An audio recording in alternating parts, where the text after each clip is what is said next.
역학 7장은 페르미 기체와 보우스 기체에 대한 단원입니다. 그런데 아, 여기서는 그냥 페르미 기체에 대해서만, 보우스 기체는 슬쩍 그냥 가볍게 넘어가고, 중요하지 않아서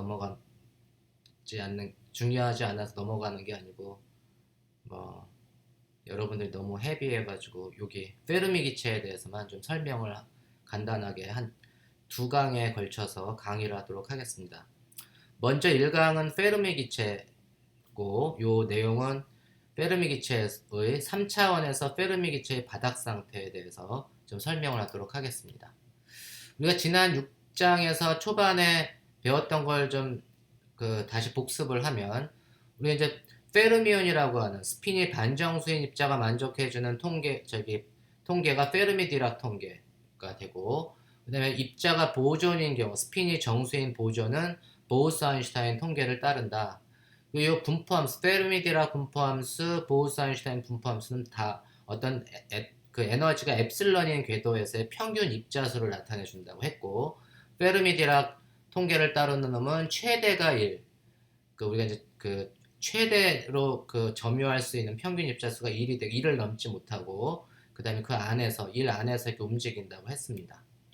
그리고 보우스 아인슈타인은 x가 0일 때, 이제 x를 제가 엡실런 마이너스 뮤 오버 kt로 플러스를 했는데, x가 0일 때는 요 놈이 분포함수가 무한대가 되기 때문에, 무한대가 되는 의미는 뭐냐면, 입자가 하나의 에너지 레벨에 준위에 보존 기체는 무한개가 들어갈 수가 있어요. 페르미 통계를 따르는 페르미온은 파울리 베타 원리 때문에 하나의 에너지 준위에 입자 하나씩밖에는 못 들어가지만, 보우스 아인슈타인 통계를 따르는 놈은 하나의 에너지 준위에 무한히 많은 보존 입자가 들어갈 수가 있다. 그걸 보통 이제 아인슈타인 컨덴세이션, 보우스 아인슈타인 응축이라고 얘기를 하는데, 그 내용은 깊이 들어가진 않겠습니다.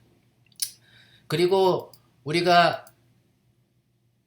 페르미 디락 통계를 따르는 놈과 보우스 아인슈타인 통계를 따르는 분포함수가 x가 커지는 영역에서는 두 개가 이렇게 합쳐지는데, 이렇게 합쳐지는 영역을 고전적인 영역이다. x가 커지는 영역. 다시 말해서 엡실런 마이너스 뮤가 kt보다 큰 영역에서는 페르미 디락 분포함수하고 보우스 아인슈타인 분포함수가 서로 같아지게 되고, 그때는 이게 플러스 마이너스 1을 무시할 수 있는 영역이 되는 겁니다. 그런 영역에 해당되는 게 고전적인 영역이고, 우리가 지금까지 배워왔던 이상 기체는 고전 기체로서 고전적인 영역에서만 적용되는 그런 기체입니다. 이 경우에는 분포함수가 플러스 마이너스 1을 뺀 분포함수가 되기 때문에, 우리가 고전적인 기체가 따르는 분포함수는 익스포넨셜, 이게 분모에 있는 놈이 이제 분자로 올라가게 되면 엡실런 마이너스 뮤가 뮤 마이너스 엡실런으로 바뀌게 되고, 그래서 익스포넨셜 뮤 마이너스 엡실런 오버 kt가 되고, 요 케미컬 포텐셜을 포함한 항을 우리가 절대적 활성도 이렇게 나타냈죠. 그래서 익스포넨셜 뮤 오버 kt를 램다라고 표현을 하는데, 이렇게 램다의 익스포넨셜 마이너스 엡실런 오버 kt가 되고, 이때 이제 n 스몰 n은 일반적인 입자의 농도, 그 다음에 이제 nq는 양자 농도라고 했습니다. 고전 기체는 n이 입자의 농도가 양자 농도보다 굉장히 작은 영역에서, 람다가 무지무지 1보다 작은 영역에서 성립하는 통계가 고전적인 통계, 고전 기체가 따르는 통계고, 이러한 통계를 우리가 볼츠만 통계다라고 얘기를 합니다.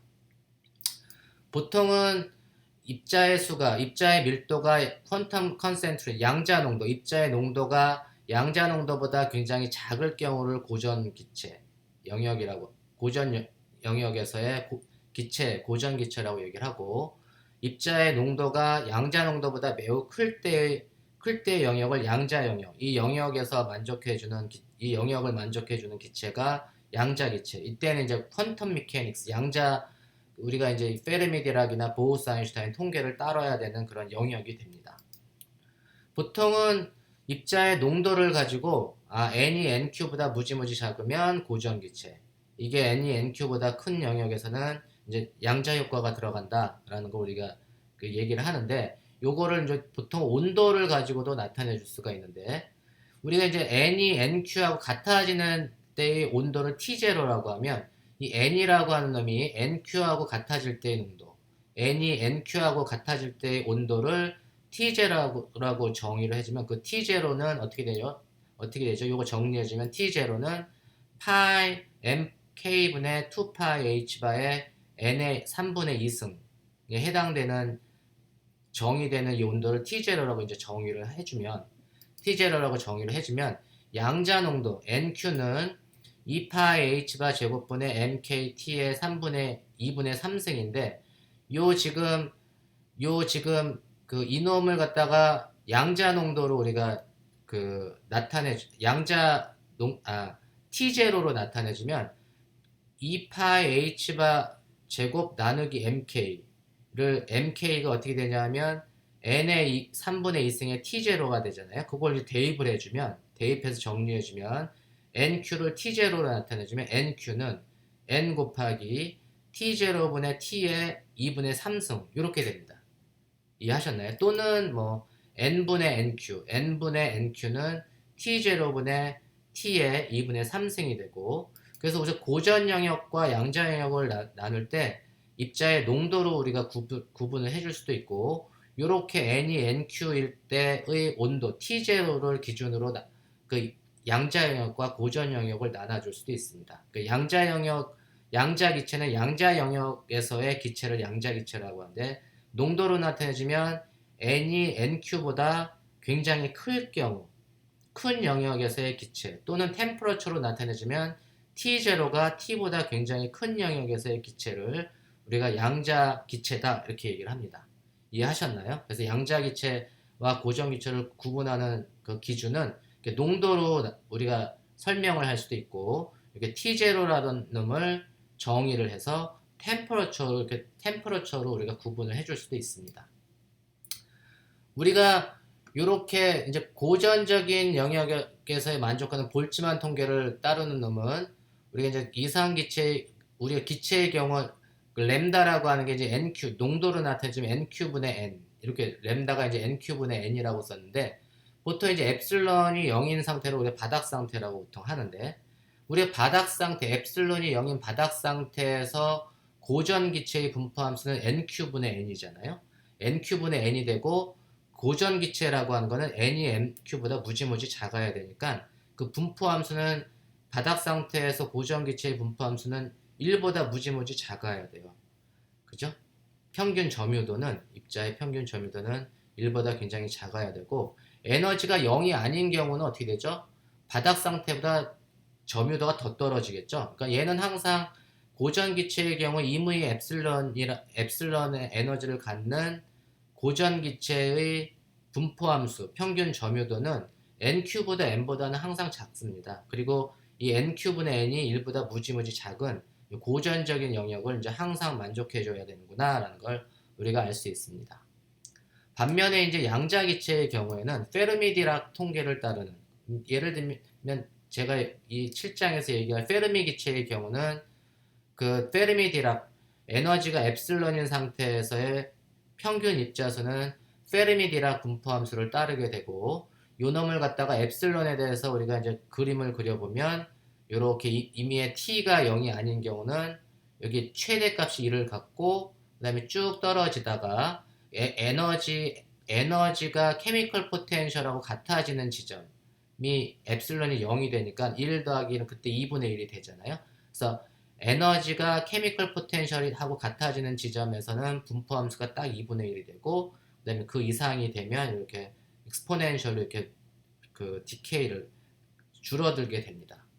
만약에 이거 템퍼러처가 0에 가까워지면 요 곡선이 뭐냐면 더 뾰족하게 이렇게 돼요. 그래서 극단적으로 템퍼러처가 0인 경우에 0으로 가는 극한에서의 페르미-디락 통계를 엡실론에 대해서 그려보면 요 놈이 이렇게 스텝으로 이렇게 떨어집니다. 검정색 그래프로 그 에너지가 케미컬 포텐셜까지 쭉 갈 때는 분포 함수가 1이 되고 그 이상이 되면 그냥 불연속적으로 그냥 그 분포 함수가 딱 0이 되는.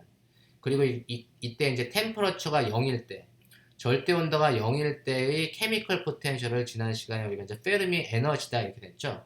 그래서 이 검정색 그래프에 해당되는 템퍼러처가 절대 온도가 0인 바닥 상태에서의 케미컬 포텐셜을 여기 얘가 바로 페르미 에너지가 됩니다. 우리가 이제 템퍼러처가 0이 절대 온도가 0일 때를 보통 바닥 상태라고 하는데 바닥 상태에서는 모든 그 페르미 에너지보다 낮은 준위 페르미 에너지보다 낮은 준위에는 입자들이 페르미온들이 다 꽉 차 있는 상태라고 했죠. 그래서 우리가 점유도 분포 함수가 딱 1이 되는 걸 알 수가 있습니다. 그러니까 절대 온도 0도에서는 페르미 에너지보다 낮은 에너지 준위에는 입자들이 다 한 개씩 다 차 있고 그 이상에서는 입자가 없다라고 하는 게 이 그래프가 의미하는 내용입니다. 이해하셨나요? 그리고 이제 템퍼러처를 서서히 증가시키면 그래프가 이렇게 검정색 그래프에서 빨간색 그래프로 이제 서서히 이렇게 증가를 하게 되고 그때는 이제 요 페르미 에너지 레벨 안쪽에 밑에 있던 밑을 점유하고 있던 페르미온들이 템퍼러처가 증가하게 되면 이렇게 위에 있는 에너지 레벨로 갈 수가 있습니다. 그래서 이렇게 위에 있는 에너지 레벨, 페르미 에너지보다 더 높은 에너지 준위에도 입자가 이렇게 점유할 수가 있구나. 템퍼러처가 서서히 증가하게 되면 이 그래프를 이해하셨나요? 우리가 이제 절대 온도 0도일 때는 요 그래프 검정색 그래프 스텝으로 된 그래프라고 했죠. 절대 온도가 0도인 바닥 상태에서는 에너지가 0에서부터 페르미 에너지 사이에는 모든 궤도 함수의 입자가 이렇게 꽉꽉 다 차 있습니다. 그래서 페르미드라 분포 함수가 항상 1이 되고 그 이상은 0이 되는 상태로 우리가 바닥 상태라고 하고 그때 우리가 템퍼러처가 0일 때 절대 온도 0도일 때는 우리가 바닥 상태고 페르미 에너지보다 낮은 상태 모든 그 페르미온들이 다 차 있고 그때의 엔트로피는 0이다라는 걸 배웠습니다. 우리가 페르미 기체는 지금 조금 제가 얘기했던 거는 뭐냐면 스핀을 고려하지 않았을 경우는 하나의 에너지 파울리 베타 원리 때문에 페르미온들은 하나의 에너지 준위에 하나씩밖에 채워질 수 없지만 만약에 스핀까지 고려를 하게 되면 하나의 에너지 준위에 스핀이 업인 전자, 스핀이 다운인 전자 이렇게 채워질 수가 있습니다. 그래서 하나의 에너지 준위에 스핀까지 고려를 하게 되면 두 개의 페르미온이 채워질 수 있다라는 사실을 또 명심하시기 바랍니다. 우리가 이제 템퍼러처가 페르미 에너지보다 무지무지 낮을 때 절대 온도 0도에 해당된다고 생각하시면 돼요. 그 템퍼러처가 페르미 에너지보다 무지무지 작을 때는 이 페르미 가스가 이렇게 축퇴되어 있다 이렇게 얘기를 하고 축퇴도라고 하는 거는 하나의 똑같은 에너지 상태를 똑같은 에너지 준위를 서로 다른 스테이트가 같은 에너지 준위를 같은 에너지 준위 값을 갖는다라고 하는 게 축퇴 개념입니다. 우리가 절대 온도가 0도인 바닥 상태에서는 이 바닥 상태에서는 그 페르미 기체의 운동 에너지가 가장 크게 나타납니다. 요거는 바닥 상태에서의 에너지를 제가 조금 이따가 계산을 한번 해보도록 할게요. 그리고 지금 말씀드렸지만 스핀을 고려하지 않으면 페르미 에너지 준위가 n이 1, 2, 그림에서는 1, 2, 3, 4, 5, 6까지 n이 6인 상태까지 전자가 꽉 차 있는데 스핀을 고려하지 않으면 하나씩 찼다라고 얘기할 수 있지만 스핀을 고려하면 하나의 에너지 준위에 두 개씩의 페르미온이 들어갈 수 있다고 했죠. 전자가 들어갈 수 있기 때문에 이 경우에는 스핀을 고려할 경우는 우리가 스핀을 고려하지 않을 때보다 두 배 많은 페르미온이 채워질 수 있다라는 사실도 여러분들이 이해하시기 바랍니다. 그러면 이게 그 바닥 상태일 때의 운동 에너지, 바닥 상태일 때의 에너지를 이제 계산을 한번 해볼 텐데 우리가 이 그림은 그 정육면체 한 변의 길이가 L인 정육면체에 갇혀 있는 입자 하나, 입자 페르미온 입자의 그 파동함수를 계산해 보면 에너지 아이겐 펑션이죠. 그걸 계산해주면 sin L분의 nx 파이 x 곱하기 이게 1차원일 경우는 이거 하나지만 3차원일 경우는 똑같은 놈을 이렇게 파동함수를 곱해주면 됩니다. 그리고 에너지 준위는 EML 제곱에 N 제곱 파이 제곱 H가 제곱인데 이게 3차원일 경우는 파동함수는 이렇게 곱해주고 에너지 준위는 이렇게 더해주면 돼요. 그래서 에너지 준위를 이렇게 더해주게 되면 n번째 스테이트의 에너지 준위는 EML 제곱에 파이 제곱 h바의 제곱에 요 nx 제곱 더하기 ny 제곱 더하기 ng 제곱을 제가 n 제곱이라고 했습니다. 그래서 3차원인 경우 바닥 상태는 nx, ny, ng가 각각 1인 경우, 111인 경우가 바닥 상태. 1차 여기 상태는 둘 중에 하나가 2가 되면 되겠죠. 나머지는 1이 되고, 그러면 이제 그 다음 하이어 레벨의 에너지 스테이트를 나타내주고, 뭐 이런 식으로 여러분들이 이제 에너지 준위를 계산해주면 됩니다. 그리고 이제 T가 0인 경우를 우리가 바닥 상태라고 했는데, T가 0인 경우, 바닥 상태에서 가장 높이 채워진 에너지 준위는 페르미 에너지까지 채워진다고 했죠.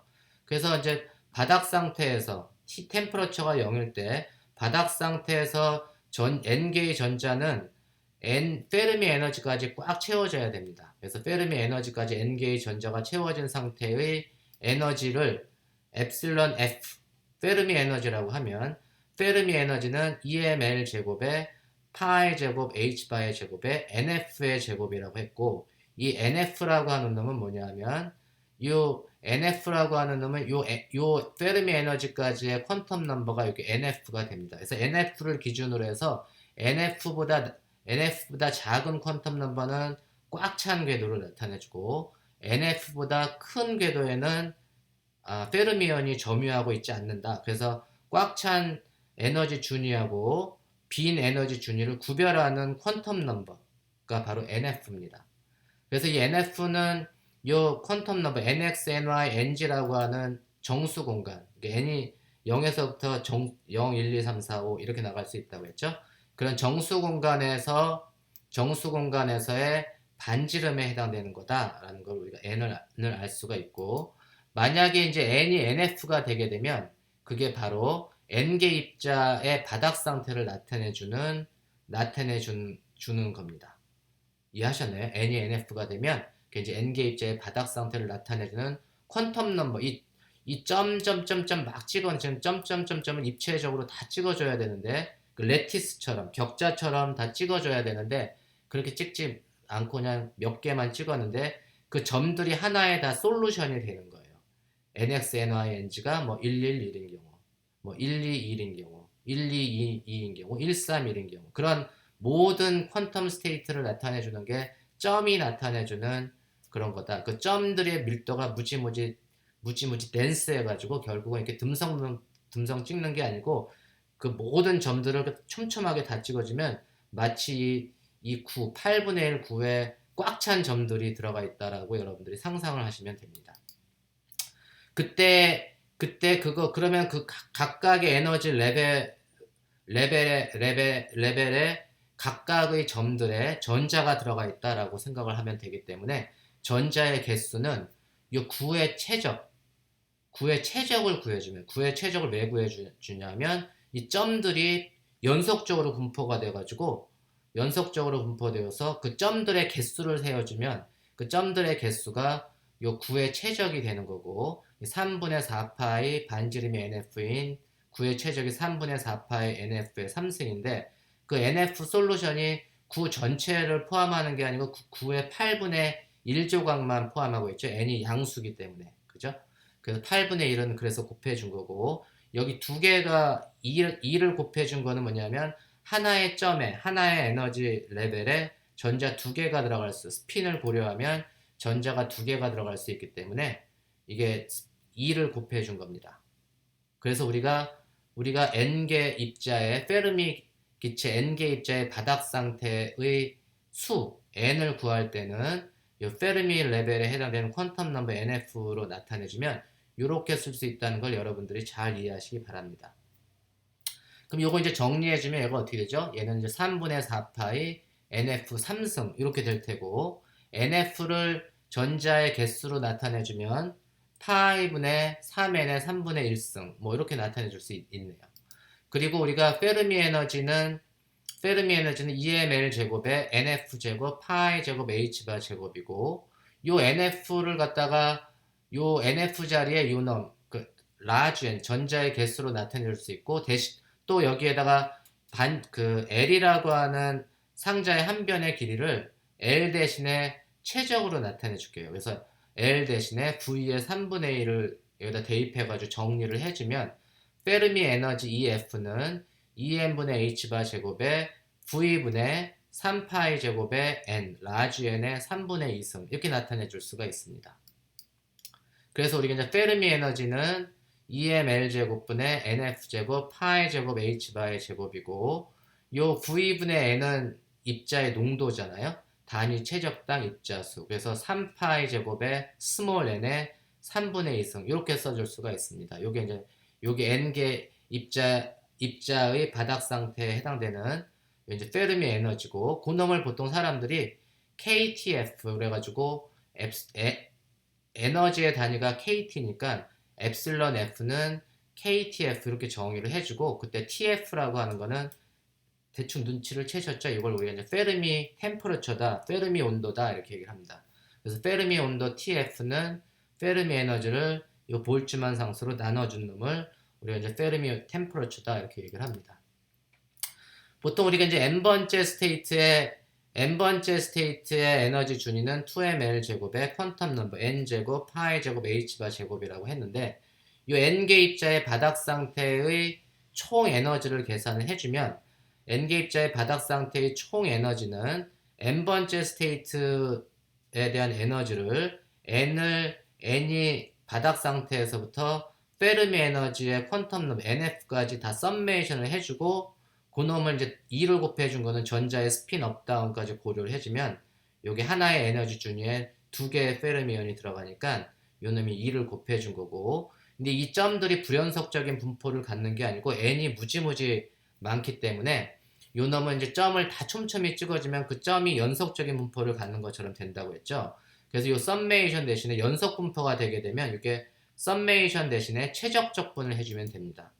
그럼 최적적분은 n의 반지름을 n으로 하는 9의 최적이 d3승 n이잖아요.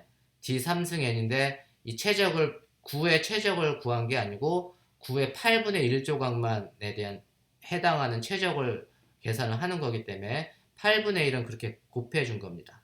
그래서 n이 점이 연속적으로 이렇게 분포되어 있는 경우는 이 불연속적인 썸메이션을 이렇게 8분의 1조각에 해당되는 9의 최적으로 바꿔줘야 되고 그때 반지름은 0에서부터 최대값 최대 에너지 준위 그 NF 그 반지름이 최대가 되는 게 NF까지 가주면 돼요. 이게 N 스페이스에서의 최적에 해당되는 겁니다. 우리가 D3승 N이라고 하는 거는 최적은 4파이 N제곱 DN에 해당되는 거고 D3승 N을 4파이 N제곱 DN으로 이렇게 그 변환을 해주면 이렇게 쓸 수가 있고 그 다음에 이제 엡실론 N이라고 하는 거는 2ml 제곱분의 파이 제곱 h바 제곱의 n 제곱이잖아요. 그러니까 2n이 또 n 제곱을 가지고 있어요. 그래서 상수는 바깥으로 빼주고 상수를 바깥으로 빼줘서 정리해주면 얘는 이제 8은 캔슬되고 얘는 이제 오버를 파이만 남고 얘가 이제 파이 제곱의 h바 제곱이니까 파이 3승의 h바 제곱의 2ml 제곱을 이런 식으로 정리를 해줬고 여기 n제곱이 있고 여기 n제곱이 있어서 n4승 적분을 해주면 됩니다. 여기까지 이해하셨나요? 요 놈을 이제 정리해주면 5분의 nf의 5승 뭐 이렇게 되겠네요. 5분의 nf의 5승이 되니까 요 결과는 10m의 파이 3승의 L분의 H바의 제곱에 NF의 5승 이렇게 됩니다.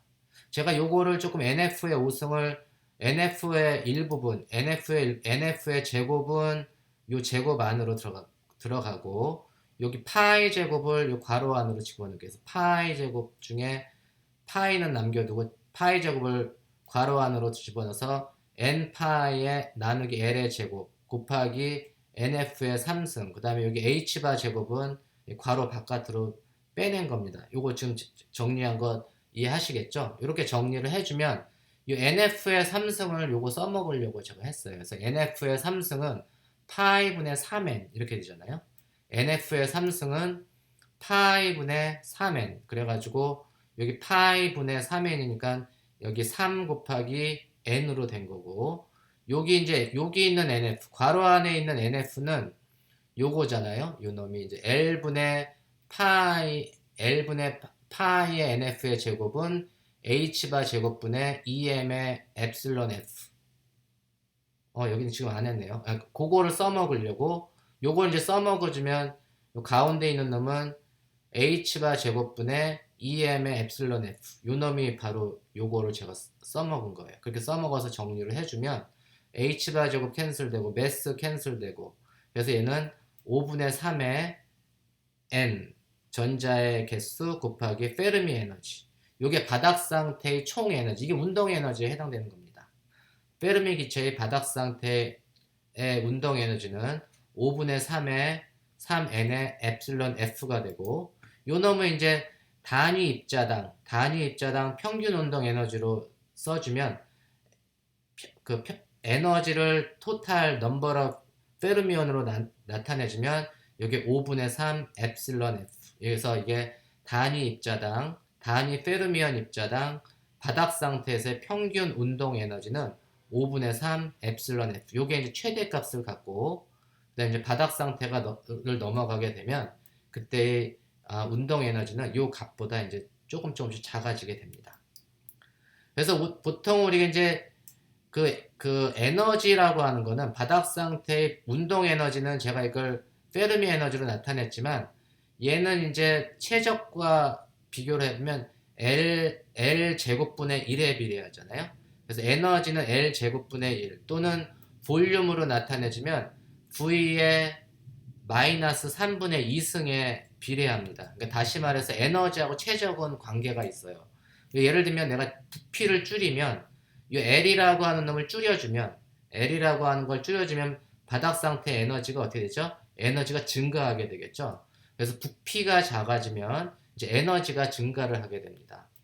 그래가지고 우리가 보통 별들을 보면 별들은 이렇게 전자들 페르미 기체들도 이렇게 이루어진 놈이 별들인데, 그 별의 부피가 이렇게 줄어들게 되면 이 페르미 기체에 의한 운동 에너지가 이렇게 막 커지게 되는 거예요. 운동 에너지가 커지면 바깥에서는 중력이 작용해가지고 얘를 막 찌그러뜨리는데, 바깥에서는 중력이 작용해서 이놈을 막 별들을 짓눌러버리는데, 근데 이게 부피가 작아지면 그 안에 있는 부피 안에 있는 페르미온들의 운동 에너지가 활발해져가지고 점점 커진다고 했잖아요. 그래서 마치 페르미 기체의 운동 에너지는 마치 청력의 역할을 해줘. 중력이 인력의 역할을 해준다면 페르미 기체가 만드는 운동 에너지는 청력의 역할을 해줍니다. 그래서 인력하고 청력이 이렇게 힘의 평형을 이루면 별이 죽지 않고 이렇게 유지가 되는 거고, 만약에 중력이 더 세게 되면 요놈이 이제 별이 붕괴가 되는 거죠. 별이 죽어버리겠죠. 이해하셨나요? 그래서 그러한 내용들은 제가 요거하고 비슷한 내용은 양자역학 5-4강에서 자유전자 기체를 얘기를 할 때 요거하고 살짝 비슷하지만 다른 방식으로 우리가 이제 단위 페르미온당 평균 운동 에너지를 유도한 게 있습니다. 그런 것들이 또 궁금하시면 양자역학 5-4장을 참조하시기 바랍니다. 다음 시간에는 두 번째 강의는 이제 페르미 기체의 상태 밀도하고 페르미 기체 전자 기체의 연용량에 대해서 설명을 하도록 하겠습니다.